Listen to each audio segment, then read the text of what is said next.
Warning, this episode contains many erroneous and frankly disturbing references to superheroes. Discretion and a healthy dose of apathy advised. Carrie Matheson had an evidence board, a conspiracy, and no sleep. No, not that Carrie. No string of pearls, no fabulous shoes, just an unfashionable string of evidence. Sound familiar? Welcome to the ADHD Cringe Lab, the only place on the internet where your most embarrassing moments are considered valuable scientific data. Every week, we take one cringy, chaotic, completely relatable ADHD moment and we put it under the microscope. We act it out, we break down the neuroscience behind it, and we give you actual tools to handle it better next time. Because understanding why your brain does what it does, that's where the shame stops and the strategy starts. I'm Faylene. This is Stephanie. We are two ADHD coaches examining the ADHD life. I'm coming to you live from the U.S. Research Wing. And I'm joining from the Canadian Research Wing. 2 labs. 1 mission. Open borders, equal cringe. With no idea what time it is. And hey, nobody stopped us yet. And this valid visa is good. Keeping watch over the lab as always. Our Chief Cringe Officer, the ADHD Spaghetti Bear. So put on your hard hat, grab your poppers, your fidget spinners. And let's start the experiment.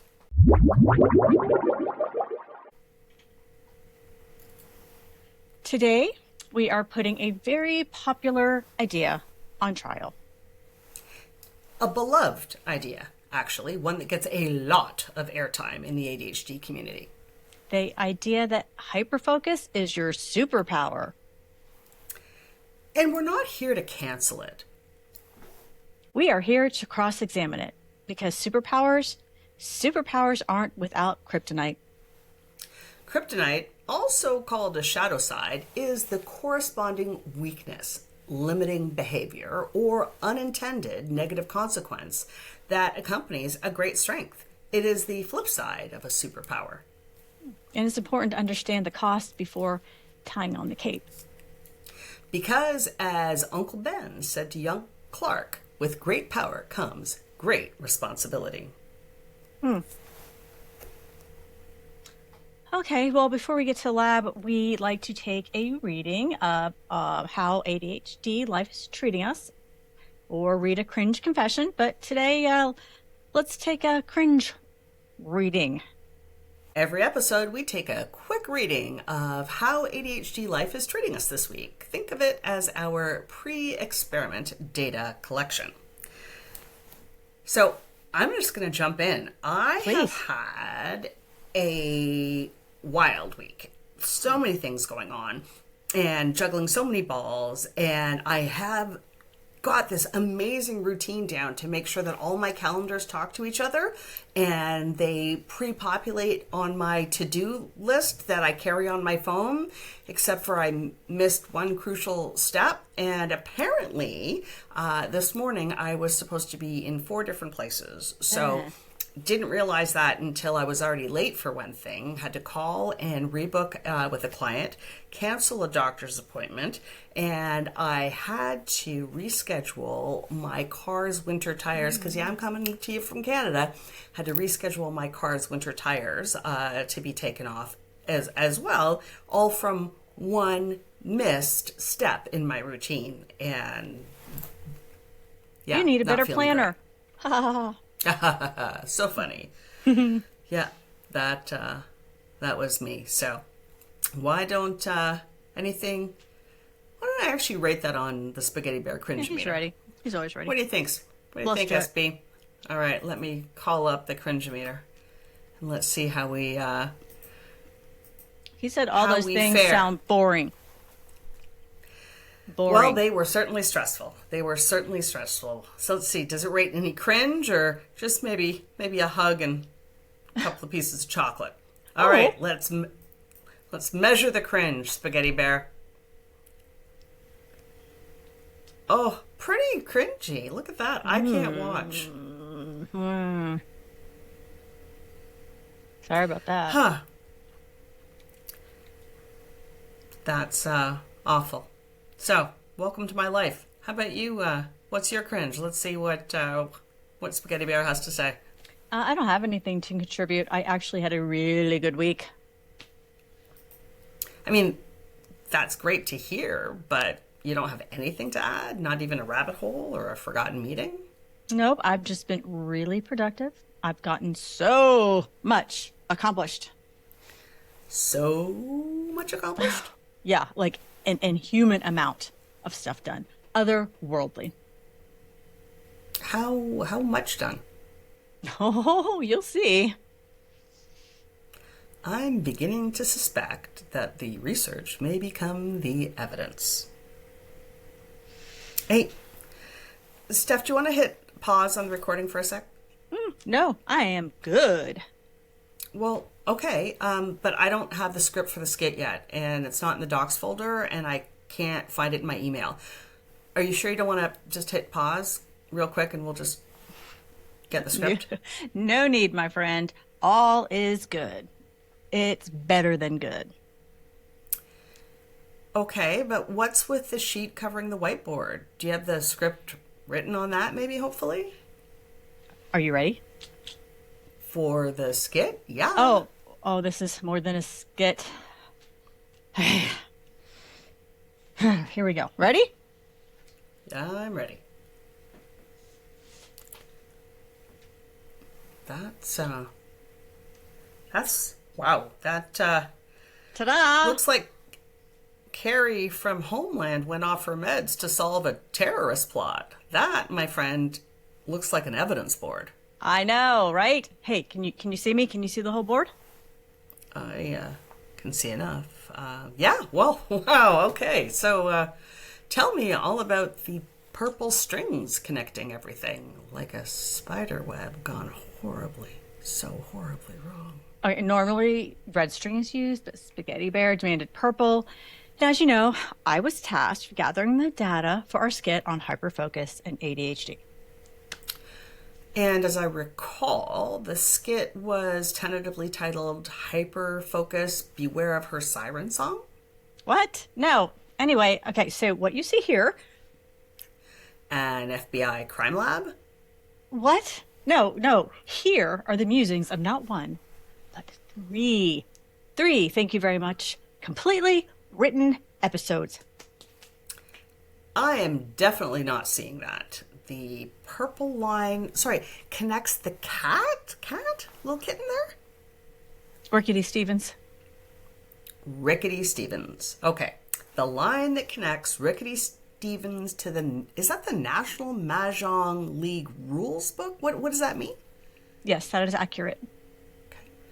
And is that a bag of chips that connects to the kitten? Sorry, Rickety Stevens? How is that related? It's not. It's just my lunch. Remember to eat it. Huh. Okay. And is that the Dallas Mavericks? Okay. Right there? You know what? I think I'm going to have to go GoPro on this. Okay. I'm going to take off my camera so you can see it all. You ready? Ready? Here we go. Oh, yeah. Whoa. Just a real live experience over here. Okay. Whoa. Okay. All right. So you just feast your eyes on this. It is self-explanatory. Okay. Well, eyes are feasting. Not sure that it's self-explanatory. So that is the Mavericks up there at the top. And is that No, that is the 2011 Dallas Mavericks championship mini poster. Oh, of course it is. My apologies. And sorry, that's a googly eye? Yes. And okay. And sorry, is that some kind of Nacho Libre kind of wrestler there? It's Rey Mysterio. Like, Of course. what? Rey Mysterio. Of course it is. Of course it is. And is that, sorry, crossword puzzle? What's a crossword puzzle doing on your evidence board? Look at the circled highlight clue, number 1 across. Look at it. It says, It's way too small. attacks like Pikachu. Okay, Yeah, I gotta zaps. tell you, I'm not Okay. following. I'm not following. What, is that Royal Kevin? What's Royal Kevin doing on your board? Yes. And that little branch thing, just forget that. That was Spaghetti Bear. He's been meeting with this like woman named Celeste, and it's a intentional nature reconnection something he's doing. It's like art. Of course he is. Okay. So, and you got 2 more episodes out of all that? Need you see anything else on there? I can come back to it. So you just tell me, and I will show you. My eyes have been feasted. I think I'm still absorbing. Right? Yeah. It's something. It's Okay. something. Yes. So I got 2 episodes from this. Well, actually 3. I just emailed them to you. I also upload them into our docs file, and I texted them to you just in case. Check your docs. Okay, all that just now. Let me have a look. And okay. Yeah, and I started a vision board for our podcast, and I already made one for you and your partner. That one's done. What? Hey. Oh, okay. That's. Sorry, I'm just reading these. These are really good. Now, I could not follow your evidence board, but those episodes, I really like the outcome of all, whatever that is. Steph? Yeah. I was saying that I think the episodes that you wrote are really good. They're probably not. Now that I think about them, just shred them, delete them. Seriously, I cannot imagine ever writing anything else ever again. I'm a shell of a human. Well, on that note, I think we should maybe head into the lab and let's start the dissection on this. I think we should just call it a day. I can't remember the last time I slept or ate or... Brushed your hair? Okay, and we are back. That was a lot. And I say that with full scientific objectivity and also genuine concern for my buddy and my co-host. Steph is processing, which is fine. Totally fine. I'm going to go ahead and get us started because that is apparently my life now. So, okay, folks, hyperfocus. You've probably heard the word, and you might have lived the word. You may have, in fact, just watched the tailspin crash and burn in real time right here, right now. But here's what most of the content out there won't tell you. Hyperfocus isn't a skill you developed. It isn't you finally getting your life together, and it's unfortunately not something you can summon at will. It's a neurological state. And let's talk about what's happening in your brain when and around hyperfocus. Hold on to your hats, folks. Things are going to get a little interesting. I don't have a hat. You hold on to your little ponytail at the top there. In the ADHD brain, dopamine, which, as we've discussed, is the neurotransmitter responsible for motivation, reward, attention, it doesn't regulate the way it does in neurotypical brains. Most of the time, that means the ADHD brain is running on lower dopamine availability. Getting started is hard. Staying on task, hard. Transitions, also hard. Now, here's the key difference that is really going to explain a lot. Neurotypical brains are largely motivated by importance. Something matters, they can generally make themselves do it. ADHD brains are motivated by interest or urgency.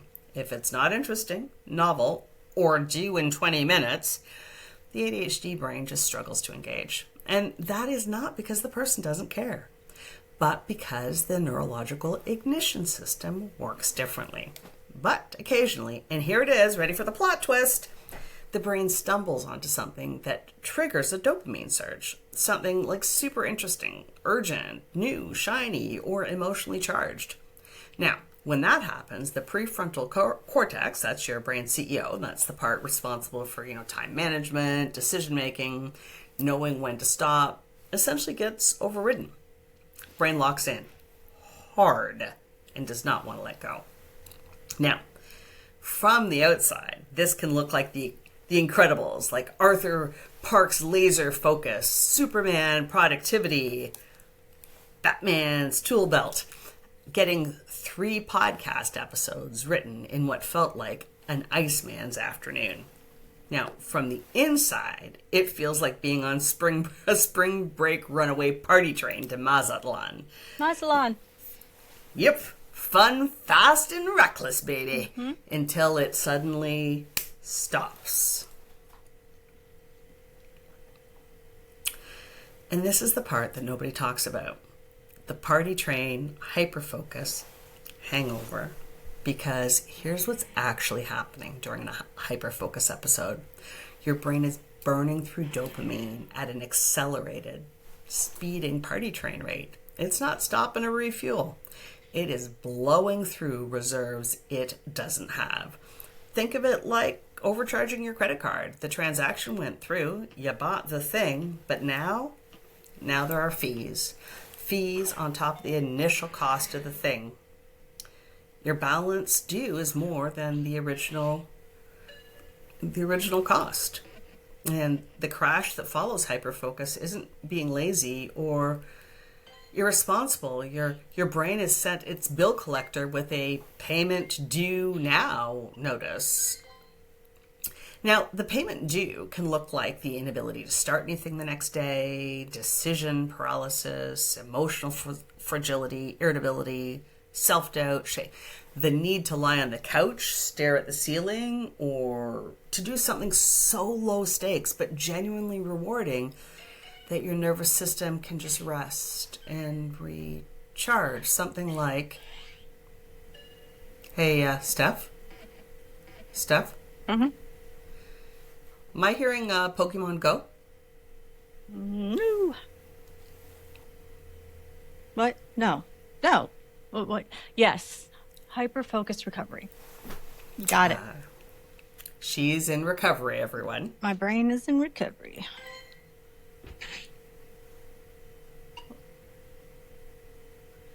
Royal Kevin needed me. He told me to tell you hi and to remind you about the coin's super gala extravaganza tonight. Remember, we call them a guild. Now, folks, you may remember Royal Kevin from the gaming episode. He's my guild's leader. And he really is very wise and such a good problem solver. Like Carrie from Homeland, her evidence board.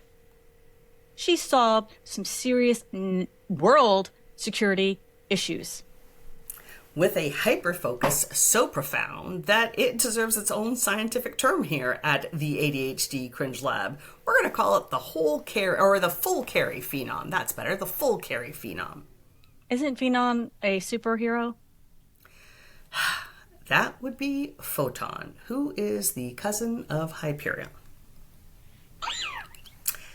After a hyperfocus episode, the brain actively seeks out low-stakes reward loops to replenish depleted dopamine.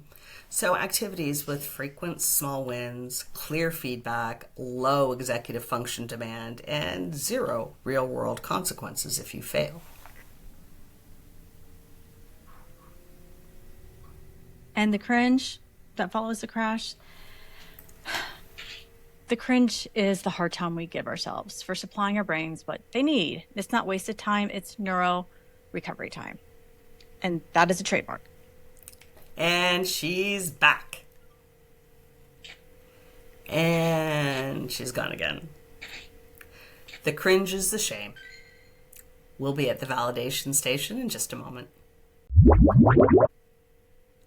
So, if you're sitting there feeling like a very productive disaster, and if you've ever looked up from something you were completely consumed by and realized 3 hours passed, the sun had moved, and you couldn't remember the last time you had any water or brushed your hair. If you've ever done anything so genuinely impressive, but then spent the next day unable to locate your motivation, your keys, your will to open an email, we see you. We are you. Quite literally at this moment. And before we talk about what to do with any of this, we need to say something important first. Because the science is one thing, but the shame that can come wrapped around a hyperfocus crash, well, it deserves its own moment. Pull up a couch cushion and welcome to the validation station, where science takes a seat and humanity has her moment. And here is what I want you to hear and really soak it in. Don't just let it wash over you when you're thinking about something else. Be here. But if your brain just wandered off for a second, also totally fine. We'll be here when you're back. If you just saw yourself in that skit, if you've ever so completely disappeared into something that the world ceased to exist, welcome to Planet ADHD. You're not spacey, you're not freakishly focused, you're not irresponsible, and you're not a flake. And you don't just need to try harder. You have a brain that is wired differently, and that is not a bad thing. It's just that some features of this unique wiring have a cost that nobody warned you about, not in the user's manual or on a warning label. The label slapped on the ADHD box currently reads, unlimited focus, superhuman output. Your ADHD is actually a gift.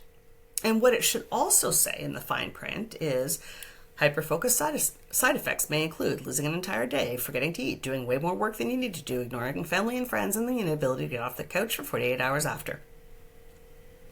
And the shame?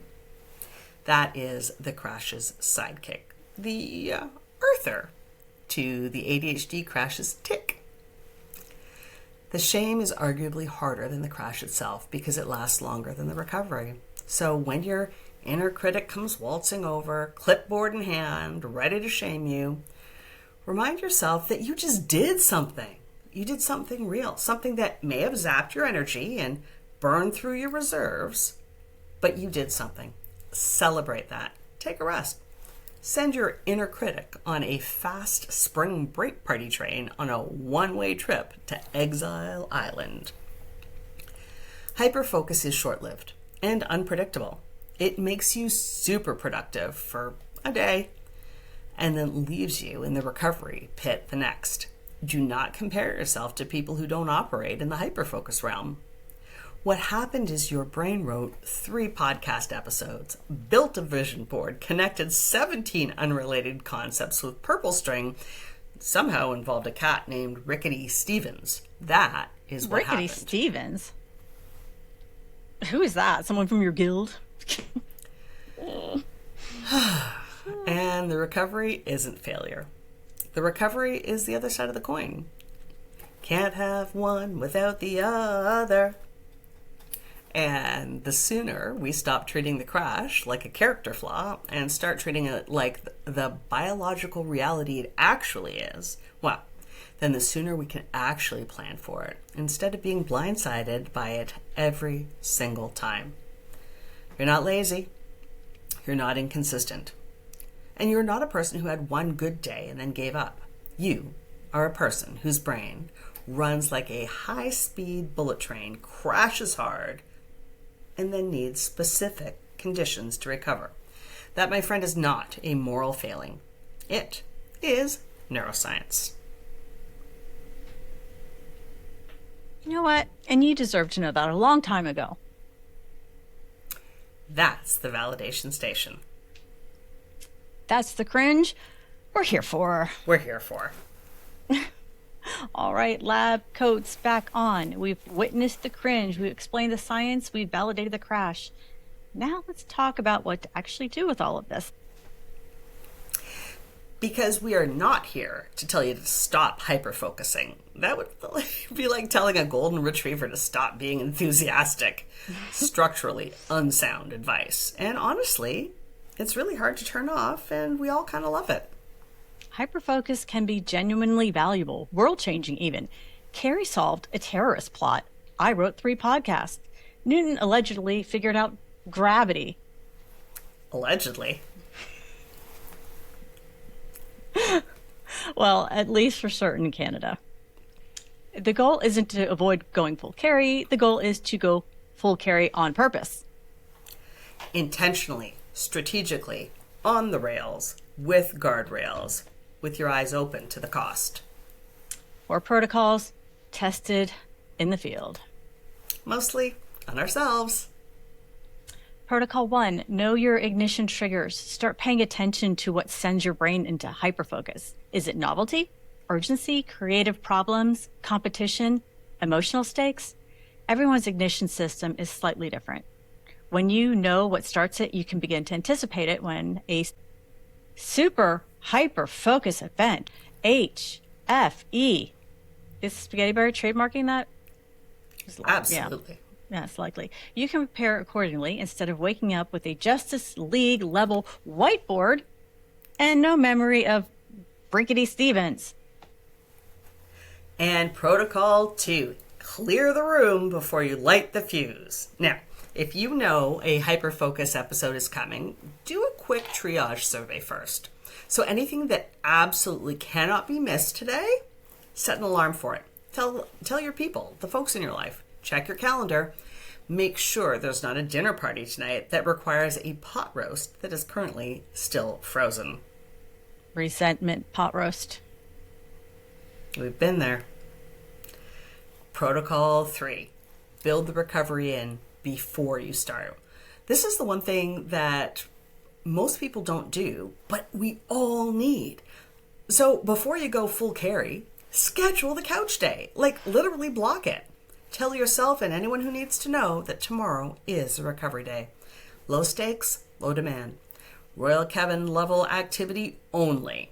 Because if you plan for the crash, it stops being a failure and starts being simply part of the process.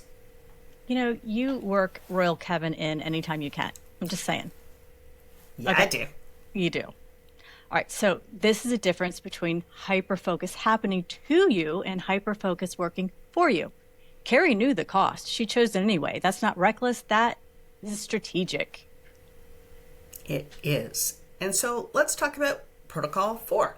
Show your work. Now, my apologies if that statement brought back years of math teachers taking points off your grades. But seriously, show your process, even if it's just a bit of it. One of the hidden costs of hyperfocus, as seen today, is that the output can be brilliant, but completely untraceable or no one else can replicate it. It's just really hard to say. And if nobody knows how you got there, you might not even remember Rickety Stevens, anyone? Which means no one can help you refine it, edit it, or build on it. Is Rickety Stevens Royal Kevin's cat? Could be. Okay, a way to do this is to make a quick voice memo or handwritten notes. Started here, went there, ended here. Future you will be grateful. Future collaborators will be grateful. Thank you, future us's.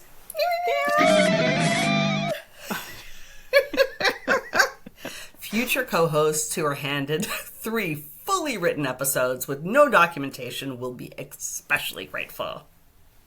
That is what the cat was for. Ricky Stevens was the documentation. No, the cat. The cat was the reminder. Of what? Something I currently don't remember. Like the cat's name. And on that note, 4 protocols. Know your triggers, clear the room, build in the recovery, show your work. Invoke the full carry phenom. Just do it on purpose. Make sure you have snacks nearby. And breadcrumbs help you find your way back, because time may have stopped for you, but your life and all its responsibilities kept on moving. Yeah, they did. All right, it's time to open the lab doors to you. Because we know you have a story. A full carry story. The one where you sat down to do one thing and looked up 4 hours later and you were surrounded by something completely different, thinking, who snuck in here and ate 6 bags of cheese puffs? Wasn't me. Maybe you went down a rabbit hole researching so deep that you emerged with 17 browser tabs, a new hobby, a strong opinion about something you didn't know existed this morning, and minimal, if any, progress on your original task. Right, maybe you've hyper-focused on organizing your workspace so well that you never actually did the work required for the workspace. But you did order coordinating shelves, bins, and a new label maker. Maybe you wrote 3 podcast episodes when you really only needed to write 1. Allegedly. And maybe you went full carry on something that absolutely did not warrant an evidence board. A Pinterest project about the superheroes who were dads too, like Spider-Man and Batman, real family men. Or a family group chat disagreement. Or how the Green Goblin became Volko, and then that was Norman Osborn, and then turned back into the Green Goblin. That is one complicated character arc. Did you hyper-focus through a semester-long group project in one night, letting your entire group down because nothing was done until the last possible moment? Or even worse, did you do such a spectacular job that you were immediately made the leader and then completely over-relied on for every single group project for the rest of your academic career? Because that is the kind of hyper-focus tax that nobody warned you about. You performed your way into a corner. It's the cringe that keeps on giving. We want to hear it. The crash, the cost, the completely unhinged thing you produced that simultaneously you're proud of and cannot explain. Because somewhere out there is a person who thinks that they're the only one, who thinks that the way their brain works is too much or too weird or too embarrassing to say out loud.